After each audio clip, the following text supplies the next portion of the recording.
Rob here from Primal Cajun, and today on the menu is smothered pork chops with a cream, mushroom, and onion gravy.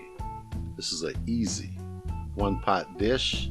It comes together fast. We're going to start off with some thin-cut pork chops, coated in olive oil, seasoned, salt, pepper, onion, and garlic powder. And make sure you season both sides of them pork chops. After I get them seasoned, I'm going to put them in the fridge for at least an hour. Let them marinate. 3 or 4 hours would be better. Choice is up to you. And you could always add your own seasoning if you want to change it up a little bit. We're going to start off a little olive oil in the pan on medium-high. 3 tablespoons of butter. Then we'll start frying the pork chops. You want to cook these about 5 to 7 minutes aside. Let them get a nice crust on the outside. Have some patience. They'll come together. Here's what we're looking for.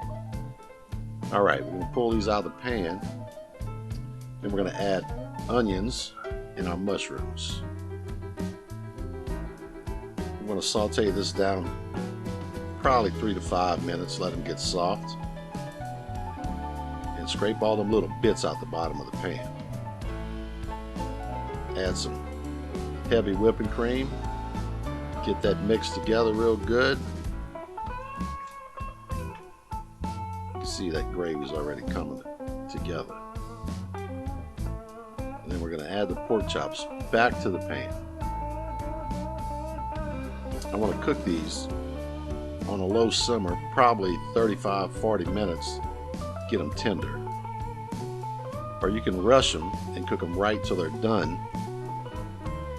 Pull them out, make your gravy, and throw them back in. The choice is up to you. I like them tender, falling apart. So as you can see, they're on a good simmer. I'll just keep stirring, make sure nothing sticks.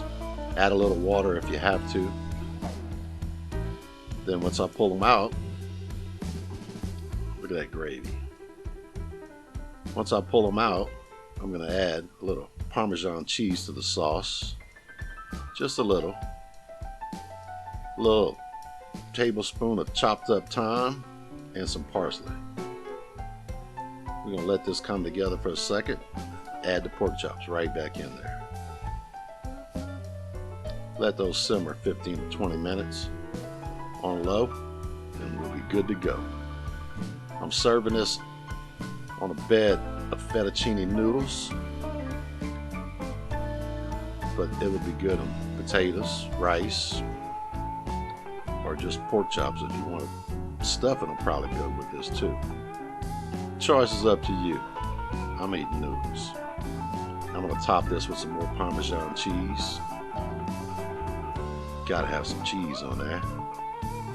And some parsley. That's it. Comes together that quick. It's a good dish.